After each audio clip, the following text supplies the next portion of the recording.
Meski tak terkait langsung dengan Presiden Prabowo, tapi ujungnya sang presiden juga yang agaknya terkena dampaknya, baik kasus ijazah Jokowi maupun usulan pemakzulan Wapres Gibran yang didorong oleh Forum Purnawirawan Prajurit TNI.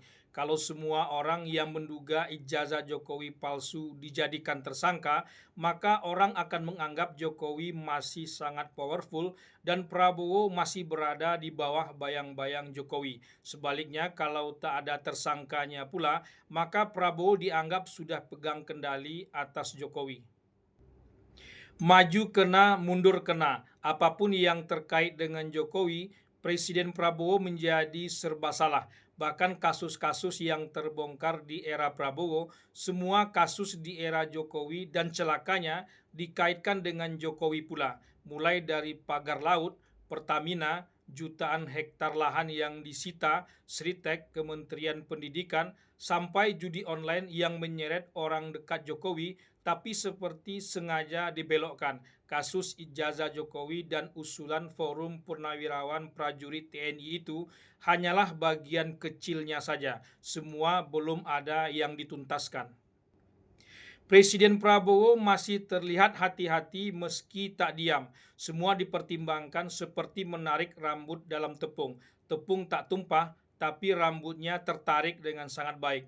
Prabowo tak lagi berkomentar soal ijazah Jokowi setelah Jokowi memperkarakan ijazahnya secara hukum dan polisi pun telah bergerak cepat setelah didatangi Jokowi. Belum tahu apakah Prabowo menyetujui dengan proses seperti itu, termasuk juga usulan pencopotan Gibran tak dikomentari oleh Prabowo. Prabowo pasti melihat siapa yang bermain di sini, siapa sebetulnya yang menjadi korbannya. Mantan terpidana kasus Undang-Undang ITE Buniani yakin betul Roy Suryo CS akan menjadi tersangka persis seperti dirinya yang merasa korban kriminalisasi rezim Jokowi. Dia merasa Jokowi meski bukan presiden lagi masih kuat seperti dulunya. Ini terlihat dari langkah-langkah yang dibuat pihak kepolisian. Kalau itu yang terjadi, Buniani merasa kecewa dengan Presiden Prabowo. Berarti tak ada perbaikan yang dilakukan. Persis seperti dikatakan penasihat Kapolri Arianto Sutadi bahwa akan banyak tersangka dalam kasus ijazah Jokowi ini memakai Undang-Undang ITE. Semua sedang melihat gerak-gerik Presiden Prabowo. Cukup pelajaran pencopotan Letjen Kunto Arief Wibowo, lalu tiba-tiba berubah lagi 1 kali 24 jam. Prabowo tak bisa dilangkahi dengan cara halus sekalipun. Dengan alat yang dimilikinya, pasti dia tahu apa yang sedang terjadi dalam kasus ijazah Jokowi, juga usulan Forum Purnawirawan Prajurit TNI itu. Bahkan yang lebih besar dari itu, kasus-kasus yang terbongkar tapi terkesan ada penghalangnya, belum lagi ancaman yang dialami penegak hukum yang serius membongkar kasus yang ada. Semua diketahui Presiden Prabowo. Prabowo tak akan main-main. Setelah dilantik 8 bulan lalu, Presiden Prabowo terlihat tak berkompromi dengan pihak-pihak yang merugikan negara bangsa ini. Diberikan kesempatan bertobat, tapi bila tak mau akan dibereskan. Tapi di sisi lain memang belum ada yang benar-benar beres ke akar-akarnya.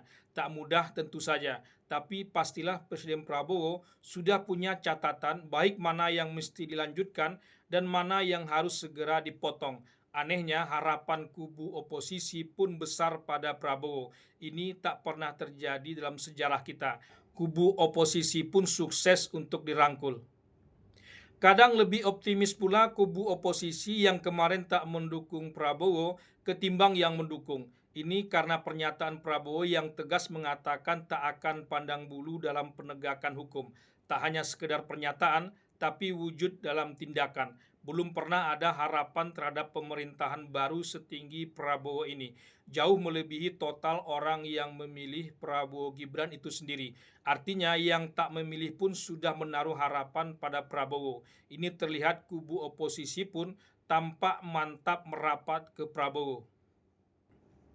Politik Presiden Prabowo merangkul semua, persatuan Indonesia.